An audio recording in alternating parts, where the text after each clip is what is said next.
The town of Stillwater was known for two things: its iron mines, once prosperous but now abandoned, and its local legend of echoes. Long ago, miners claimed that if you worked alone in the deepest parts of the mines, you would start hearing voices, echoes of the past. But it wasn't just voices, they were warnings. Still, not everyone believed in the tales, and many dismissed the legend as mere superstition. One rainy evening, Daniel Morgan, a historian and aspiring author, arrived in Stillwater with a single purpose: to investigate the legend of the echoes and write the definitive account. He had heard tales of otherworldly whispers, strange apparitions, and inexplicable incidents in the old mines. To him, it was folklore waiting to be debunked, or at the very least, explained. Daniel checked into the town's only inn, a quaint yet eerie building that had clearly seen better days. The innkeeper, an elderly woman with cloudy eyes and a whispery voice, looked at him curiously as he signed the guest book. "You're here for the mines, aren't you?" she asked softly. He nodded, surprised. "Is it that obvious?" She smiled a toothless grin. "Outsiders only come here for one thing. Be careful, the mines don't like visitors anymore." Daniel brushed off her warning, attributing it to local superstition. After all, he was a skeptic. As he settled into his room, he reviewed his notes. There were stories of miners disappearing, of equipment malfunctioning, and, most intriguingly, of voices that seemed to come from nowhere. Determined to experience these supposed echoes firsthand, he planned to enter the mines alone the next morning.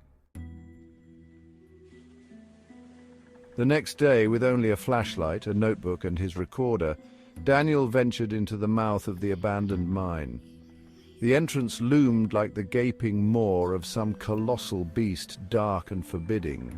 A sign that read, "Danger, keep out," was nailed to a weathered wooden post, but he ignored it. The air inside was thick and stale, laced with a metallic tang that made his nostrils burn.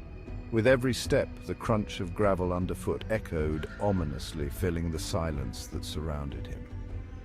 Daniel turned on his flashlight, illuminating narrow corridors and rusted mining equipment. Shadows danced along the jagged walls, flickering in and out as he walked deeper into the mine. Hours passed and there was nothing. No voices, no strange occurrences. Daniel was beginning to think the legend was all a fabrication when he heard it. "Help me!" The voice was faint, barely a whisper, and seemed to come from the depths of the mine. Daniel stopped, straining his ears. "Help me, please!" It was clearer now, unmistakable. The voice sounded desperate, pained, as if someone were trapped deep within the rock. Against his better judgment, Daniel followed the sound, his heart pounding. He turned down a narrow passage and stumbled upon an ancient elevator shaft. Rusted and decaying, it looked like it hadn't been used in decades, but the voice continued, growing louder. "Help me! Down here!" He hesitated, but his curiosity overpowered his caution. He stepped into the elevator and pulled the lever, hoping it would still work.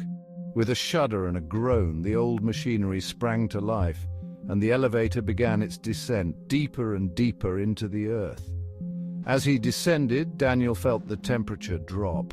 His breath formed clouds in the freezing air, and he could hear faint whispers echoing around him, as though the very walls of the mine were speaking. Finally, the elevator came to a halt, and he stepped out into the pitch-black darkness. His flashlight flickered, casting a weak, trembling beam of light that barely cut through the shadows.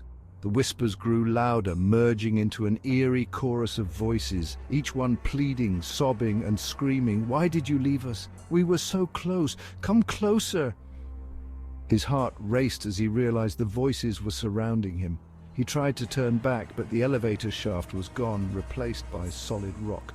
Panic surged within him as he shone his flashlight wildly around, searching for a way out. But the mine had changed. It was no longer the path he had come down. "Stay with us!" a voice hissed in his ear. Daniel stumbled backward, feeling the cold, damp rock press against his back. His hands were trembling, his breathing ragged. He realized he was in a different part of the mine, one that hadn't been marked on any maps. The walls were smoother here, unnatural, as if they had been carved by something not quite human. He began to walk, his flashlight casting eerie shadows on the walls. Every now and then he would catch glimpses of figures at the edge of his vision. Figures of men, their faces gaunt and hollow, their eyes lifeless. They moved silently, drifting in and out of the darkness like phantoms. Daniel gripped his recorder, hoping to capture evidence of the supernatural, but as he pressed record, a strange crackling sound filled the air, drowning out the voices. He looked down at the recorder and his blood ran cold. Words were forming on the screen, one by one. Turn back. The letters appeared slowly, as if an invisible hand were typing them out. He dropped the recorder, his mind reeling with terror. The whispers grew louder, transforming into wails and shrieks that echoed through the narrow passageways. Desperate to escape, he began to run, his flashlight casting frantic beams of light as he stumbled over rocks and debris. But no matter how far he ran, the whispers followed, growing louder, more insistent. Finally, he reached a chamber, a large open space with a pit in the center. The air was thick with the smell of decay, and he could see skeletal remains scattered around the pit, their hollow eyes staring up at him accusingly. "Stay with us!"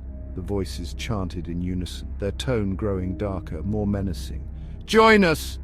Daniel backed away, but something grabbed his ankle. He looked down and saw a bony hand protruding from the ground, its fingers wrapped tightly around his leg. He screamed, kicking frantically, but more hands emerged, grasping, pulling him toward the pit. He struggled, his flashlight tumbling from his grasp and clattering to the floor.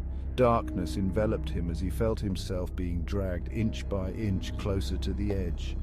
The voices grew louder, a cacophony of screams and whispers that filled his mind, drowning out his own thoughts, and then silence. Days later, a search party was sent into the mines to look for Daniel. They found his flashlight, his recorder, and his notebook, all scattered near the edge of a pit, but there was no sign of him. The townsfolk whispered among themselves, shaking their heads. Another victim of the echoes, they said, another soul lost to the voices in the deep. But the mine wasn't done. A week later, a new voice joined the chorus, a voice pleading, desperate. "Help me, please!